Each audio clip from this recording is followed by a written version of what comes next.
23 अगस्त 2023 एक ऐसा दिन जो कि भारत के इतिहास में सुनहरे अक्षरों से लिखा जाएगा।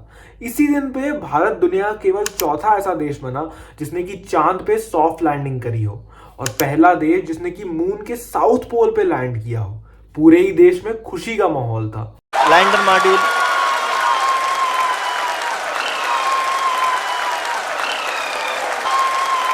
पर इतने खुशी के मौके पे भी कुछ लोग खुश नहीं थे और आज हम लोग इन्हीं दुखी आत्माओं के सवालों का जवाब देने वाले हैं और इनके दुख का कारण भी डिस्कस करने वाले हैं।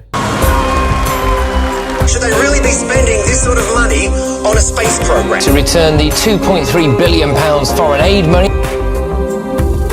India, a country that lacks a lot of infrastructure, a country that has extreme poverty. I think more than 700 million Indians don't have access to a toilet. Really? Should they really be spending this sort of money on a space program? ये video लगभग 3 साल पुराना है, पर ये बिल्कुल सही तरीके से डिपिक्ट करता है वेस्ट की मेंटालिटी इंडिया को लेकर के।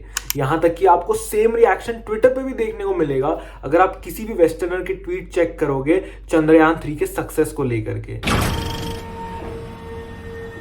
अब अगर इस एंकर के सवाल का जवाब दिया जाए तो वो ये होगा कि क्यों नहीं एक देश एक साथ में 2 इश्यूज को टैकल कर सकता है, और सिर्फ टैकल कर सकता ही नहीं है बल्कि कर भी रहा है। इंडिया में सिर्फ पिछले 15 सालों के अंदर अंदर 41.5 करोड़ लोग गरीबी से बाहर निकाले जा चुके हैं, और सिर्फ यही नहीं, IMF के एक रिपोर्ट के हिसाब से 2019 में सिर्फ और सिर्फ 0.8% इंडियंस एक्सट्रीम पॉवर्टी में थे। अब दूसरी चीज, हमें यह समझना बहुत ज्यादा जरूरी है कि आज के टाइम पे इंडिया के लिए 600-650 करोड़ कोई बहुत बड़ी बात नहीं है। इनफैक्ट उतने बजट की तो मूवीज बन जाती हैं आजकल इंडिया में। सिर्फ यही नहीं, इंडिया का इन्वेस्टमेंट अफगानिस्तान जैसी कंट्री में वेलफेयर के लिए $3 बिलियन का था, और इसरो का पिछले साल का पूरा बजट सिर्फ और सिर्फ $1.5 बिलियन का था। तो अगर एक देश जो कि दूसरे देशों के वेलफेयर के लिए $3 बिलियन लगा सकता है, वो क्या अपने खुद के स्पेस रिसर्च के लिए $1.5 बिलियन भी डाल दे तो गलत हो गया। I would like to congratulate India on landing on the dark side of the moon. I would also like to now invite India to return the £2.3 billion foreign aid money that we sent them between 2016 and 2021. We're also set to give them £57 million next year. But I think the British taxpayer should keep hold of that, don't you? We should not be giving money to countries with a space program. As a rule, if you can afford to fire a rocket at the dark side of the moon, you shouldn't be coming to us with your hand out. India reportedly has 229 million people living in poverty. According to the UN, it's the highest number anywhere in the world. It's also the 5th largest economy in the world with an annual GDP of around $3.75 trillion.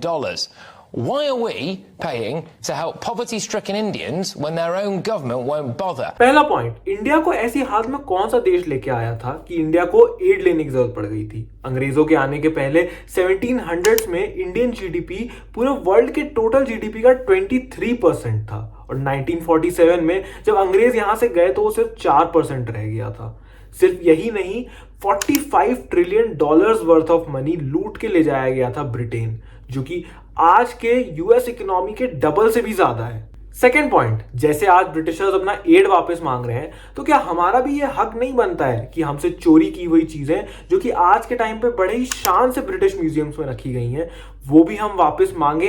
And leave the financial part aside, assuming कि जैसा westerners India के बारे में सोचते हैं वो सच है, तो एक ऐसी कंट्री के लिए जहां पे इतनी गरीबी है, उनके लिए इससे बड़ी एनकरेजिंग बात क्या हो सकती है कि उन्होंने चंद्रयान 3 जैसे मिशन को सक्सेसफुली एग्जीक्यूट किया है। चंद्रयान 3 की सक्सेस के बाद इंडिया में हर आदमी साइंस की बात कर रहा है, जो कि इंडियंस के अंदर एक साइंटिफिक डेवलपमेंट डेवलप करने में बहुत ज्यादा हेल्पफुल होगा।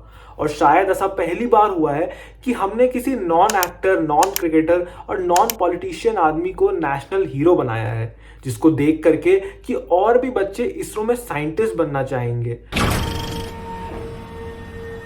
पर कमिंग टू कि आफ्टर ऑल हमें फॉरेनर्स से ये रिएक्शंस मिल ही क्यों रहे हैं, असल में ब्रिटिशर्स से ये बर्दाश्त नहीं हो रहा है कि एक फॉर्मर कॉलोनी जिनके लोगों को कि हम गुलाम समझते थे, वो आज इतने आगे बढ़ गए हैं कि वो चांद तक पहुंच गए हैं। और मुझे ऐसा लगता है कि हमें इन चीजों पे ध्यान भी नहीं देना चाहिए और ग्रो करते रहना चाहिए। सामने वाले खुद ही झुक जाएंगे। तो thank you for watching the video. मिलते हैं नेक्स्ट वीडियो में, तब तक के लिए गुड बाय।